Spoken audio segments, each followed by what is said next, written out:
Hello everyone, सगळ्यांचं मराठी रिव्ह्यूजमध्ये खूप खूप स्वागत. आज आपण रिव्ह्यू करणार आहोत अल्फा या मूवीचं.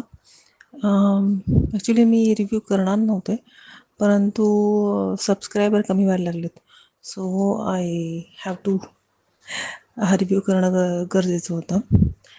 आता अल्फा या मूवीचं जर तुम्ही ट्रेलर पाहिलं असेल तर तुम्हाला अंदाज आला असेल की काय स्टोरी आहे.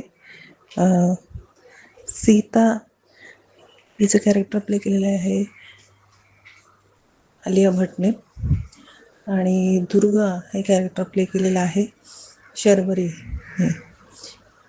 तर सीता ही जी मुलगी आहे हिला बॉबी देओलने पळवून आणलेलं आहे लहानपणीच, आणि अल्फा नावाचं जे सिरम आहे त्यामुळे तिच्यात काही स्पेशल पॉवर्स आलेले आहेत आणि त्याचा दुरुपयोग जो सिनेमाचा विलन आहे बॉबी देओल तो कसा करून घेतो आणि ती त्या गोष्टीपर्यंत कशी पोचली की सीता ब्लंका जलायगी वगैरे जे आपल्याला ऐकण्यात आलेलं आहे ट्रेलरमध्ये, ते पाहण्यासाठी तुम्हाला हा सिनेमा पाहावा लागेल.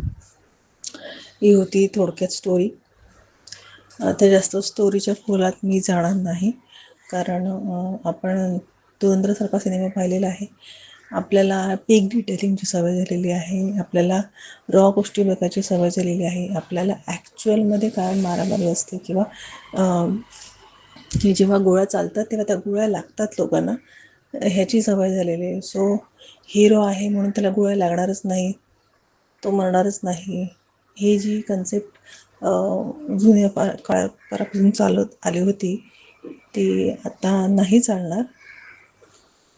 नंतर आलिया भटचे ॲक्शन सीन सहन होत नाहीत. तिला ॲक्शन सीन करताना पाहून बोर होतं. ॲक्च्युली असं वाटतं की हा सिनेमा आपण ऑनलाईन बघायला पाहिजे होता आणि ते ठराविक सीन फास्ट फॉरवर्ड करून सिनेमा पाहावा असं फील होत होतं लिटरली. ऋतिक रोशनचा कॅमिओ यांनी आधीच दाखवलेला आहे. तो ह्याच्याच दाखवला की ऋतिक रोशनच्या नावाने लोक येतील सिनेमा पाहायला, परंतु तो सीन फक्त तेवढा पुरताच आहे. त्याचा का उपयोग झाला सिनेमाला वाढवण्यात काहीच कल्पनाच येत नाही.